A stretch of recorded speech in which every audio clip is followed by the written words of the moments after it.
안녕하세요, 애청자 여러분. 자, 이 리보세라님이 표적항암제죠. 이 표적항암제와 면역항암제가 폐암 치료에 이 장족의 발전을 이루는 이런 하나의 획기적인 계기가 됐다는 얘기들이 있습니다. 이런 표적항암제와 면역항암제의 앞으로의 발전과 또 병용요법에 대한 이런 이슈들은 앞으로 이 항암제에서 또 우리나라가 많은 표적항암제와 면역항암제를 개발하는 바이오 업체들이 많죠. 이건 세계적으로도 굉장히 중요하고 특히 이 얼마 전부터 얼마 안 됐더라고요. 저는 이제 아주 오래된 역사인 줄 알았는데 이 표적항암제, 면역항암제 병용요법이 폐암이라든가 각종 암에서 굉장히 뛰어난 이 효과를 갖고 오기도 합니다. 자, 예전에 HLB는 세계 폐암학회에서 이 리보세라닙의 비소세포 폐암 완전 관해를 사례를 발표한 적이 있어요. 이게 올해 초인데 식도암, 간암, 위암에 이어서 완전 관해 사례를 소개하기도 했습니다. 프레스9의 이정원 기자님의 1월 달에 출처고요. 자, HLB의 표적항암제 리보세라닙 중국명은 아파트닙이죠. 이 대한 10건의 논문이 2020 세계 폐암학회에서 발표가 됐는데 1월 28일부터 31일까지 온라인으로 열리는 이번 학회에서 중국에서 진행된 비소세포 폐암, 초세포 폐암 등에 대한 리보세라닙 단독 병용요법 임상 결과가 고속도는 포스터 형식으로 발표될 예정이었고 다 발표가 되었습니다. 특히 공개된 논문 초록 중 눈에 띄는 포스터 발표 임상 결과로는 EGFR 돌연변이가 있는 진핵성 비소세포 폐암 환자 91명에 대한 리보세라닙과 면역항암제 캄넬리주맙 이 병용 임상 이상이죠. 경구용 항암제인 리보세라닙 250mg을 1일 복용 후에 캄넬리주맙 200mg을 격주 간격으로 투여한 결과 완전관에 한 건이 관찰됐다고 그래요. 이 완전관이라는 게 굉장히 좋은 거죠. 또 1차 유효성 지표인 ORR 이 30.9%를 비롯해서 전체 생존기간 중앙값이 19.2개월, 또 무진행 생존기간 중앙값이 5.7개월을 보여서 리보세라닙과 캄넬리주맙의 병용요법이 비소세포 폐암 치료에 효과적임을 입증했습니다.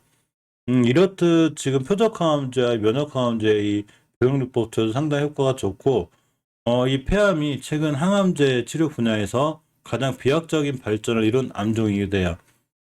이 암스쿨의 출처고요. 유전자 돌연변이를 표적으로 한 표적 항암제부터 말기암에서도 완치를 기대할 수 있는 면역 항암제의 개발은 폐암 환자의 생존율 향상에 기여하고 있습니다. 폐암에 쓸 수 있는 표적 항암제와 면역 항암제 종류는 어떤 것들이 있는지 한번 살펴볼 거고, 이 각 항암제에 대한 급여 정보는 건강보험 심사평가원 약제기준부 이게 문의하면 또 친절하게 알려준다고 얘기도 하고 있습니다. 자, 폐암 표적 항암제 이 종류로는 자, 1에서 이 적용 함종이 역시 전이성 피소세포 폐암의 치료에 이게 쓰는 이 종류고요. 자, 타세바, 지오트립, 그리고 타그리소, 그리고 젤콜이 이렇게 쭉 있습니다. 자이카디아도 있고 역시 알레센자, 알룸브리, 아바스틴. 면역 항암제의 종류는 잘 알려진 키트루다가 있습니다. 이렇게 폐암에 관련한 표적항암제, 면역항암제 종류가 많고요. 표적항암제, 면역항암제에 대한 이 부작용 및 기타 정보 확인은 이 암스쿨 네이버에 들어가서 보시면 의약품 상세 정보에 이렇게 자세하게 나와 있기 때문에 혹시 궁금하신 분들이나 이런 데는 좀 자세한 정보는 이 의학학정보원, 대한민국 의학정보의 표준이죠. 여기서 확인하시면 될 것 같습니다. 그만큼 이 폐암에 대한 장족의 발전을 이루어낸 게 리보세라닙이라든가 아까 말한 키트루다 이런 종류의 표적항암제, 면역항암제가 이 가장 많은 이 비소세포 폐암의 어떤 치료 효과를 가져오는 이런 효과를 가져왔죠. 또 이 표적항암제가 어느 시장까지 또 어느 환자들에게까지 영향을 미쳤냐면 바로 만성고술성 백혈병 이걸 또 역시 표적항암제로서의 완치의 길이 보인다는 얘기가 있습니다. 자, 중앙선대위의 기사고요. 이 만성골수성 백혈병이 성인 백혈병의 10에서 20%를 차지할 정도로 큰데 국내 발생률은 연간 인구 10만 명당 0.8명이고 한국인 평균 발병 연령이 40에서 45세로 남성 환자가 여성보다 1.8배 많다고 그래요. 18세 이하 소아 청소년 환자는 전체 만성 고수성 백혈병 환자의 2% 미만으로 적다고 합니다. 이런 만성 골수성 백혈병은 암 유전자가 생기면서 시작되는데 22번 염색체의 끝부분에서 9번 염색체의 절단대 부분이 결합되면서 필라델피아 염색체, 즉 짧아진 22번 염색체인데 여기 생기게 돼요. 그러면 이곳에 있었던 BCR 유전자와 구분 염색체에서 이동한 ABL1 유전자가 결합해 새로운 BCR-ABL1 유정합 유전자가 생기면서 이 융합 유전자에서 만들어지는 암 단백질이 혈액 줄기세포의 악성 변화를 일으켜서 만성 골수성 백혈병이 발병한다고 합니다. 이러한 암 유전자가 생기는지 발병의 직접적인 원인인지 아직은 우리가 인류에서 밝혀내지는 않고 아주 명확하지는 않다고 그래요. 또 이런 이 만성 골수성 백혈병 진단을 위해서는 말초 혈액 전혈구 검사라든가 말초 혈액 도말 검사, 골수천자 및 생검 등을 시행하게 되는데 골수를 뽑아내 얻은 세포의 염색체 검사에서 필라델피아 염색체를 발견, 말초 혈액이나 골수전자 세포에서 중합 효소 연쇄 반응법에 의한 BCR-ABL1 유전자 발견을 통해 진단이 이루어진다고 합니다.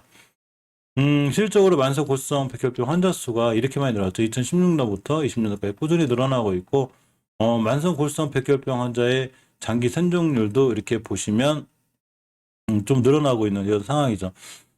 이 급성 골수성 백혈병이 제일 많고 급리급성 백혈병, 그다음 만성 골수성 백혈병 이렇게 나와 있습니다. 이 자료는 건강보험 심사평가원 국가암정보 센터에 있습니다. 이런 표적항암제가 사용되기 전까지만 해도 이 동종 조혈모 센터 이식 수술만이 완치를 목표로 유일한 치료제였는데 특히 이식 후에도 생존율이 60%로 전후의 난치성 질환이었다고 그래요. 근데 2001년 인류 최초의 표적항암제 글리백이 사용되면서 만성 골수성 백혈병 환자의 생존 기간은 놀랄만큼 늘어났고 이후 타시그나 스포라이셀, 시펙트, 보슬립 등 글리백의 내성을 보이는 환자를 위한 2세대 표적항암제가 개발됐고 국내에서도 1차 또는 2차 요법으로 승인돼 처방되고 있다고 합니다. 3세대 이후의 표적항암제는 여러 표적항암제를 사용했지만 효과가 없는 백혈병 세포나 T3율점이 돌연변이를 가진 세포에도 좋은 효과를 보이는 것이 특징이고 이제 4세대 표적항암제인 에시민입도 단독 또는 병용요법으로 임상시험을 진행 중이죠. 이렇게 표적항암제의 쓰임새가 굉장히 많고 리보세라닙도 이제 표적항암제이기 때문에 지금 위암, 섬낭암, 그리고 당낭암 얼마 전에는 이제 각종 여성암에서도 굉장히 좋은 성과를 보이고 있고 또 FDA에서 간암의 희귀 의약품으로 지정되기도 하였습니다. 사실 이런 리보세라닙의 FDA 간암 희귀 치료 의약품 지정은 제가 저번 영상에서도 말씀드렸지만 물론 이제 리보세라닙이라든가 이 많은 표적 항암 치료제들이 완벽하게 또 성공하거나 이렇게 하는 게 원래 제약회사 자체가 이 신약품 하나 성공시키기가 많이 어려운 건 사실이지만 역시 그래도 흐름은 좋죠. 리보세라닙 FDA 간암 치료 희귀약품 지정을 제가 됐다고 저번 영상에서 말씀드렸고 말기암 치료제로 또 NDA를 준비하고 있다는 이런 유형의 출처 기사도 살펴드렸습니다. 환경바이오 인사이트 예전에 기사였었는데 며칠 됐죠. 한번 알려드렸었고 다시 한번 보면 HLB는 회사가 글로벌 관리를 보유한 표적항암제 리보세라닙이 지난 4일 미국 식품의약품 FDA로부터 간암에 대한 희귀의약품 지정을 받았다고 8일 밝혔습니다. FDA 희귀의약품 지정이 희귀난치성 질병의 치료제 개발 및 허가가 원활하게 이루어지도록 지원하는 제도이고 이 희귀의약품의 지정이 되면 신약개발사는 임상시험 승인 및 허가기간 단축, 전문의약품 허가 신청 비용 면제, 세금 감면, 특히 가장 중요한 게 이거죠. 허가 취득 후 7년간 시장 독점권 등 혜택을 받는다고 합니다. 이 표적항암제는 사실 제 개인적인 생각으로 공부하다 보니까 그래도 인류가 많은 암세포를 물리치는데 굉장히 중요한 역할을 하는 항암제이고 면역항암제의 병용요법을 함으로써 더욱더 강력한 효과를 보고 있기 때문에 사실 리보세라님의 행보는 좀 좋을 것 같아요. 물론 지금 HLB 주가가 많이 지지부진하고 실제로 많이 떨어져 있죠.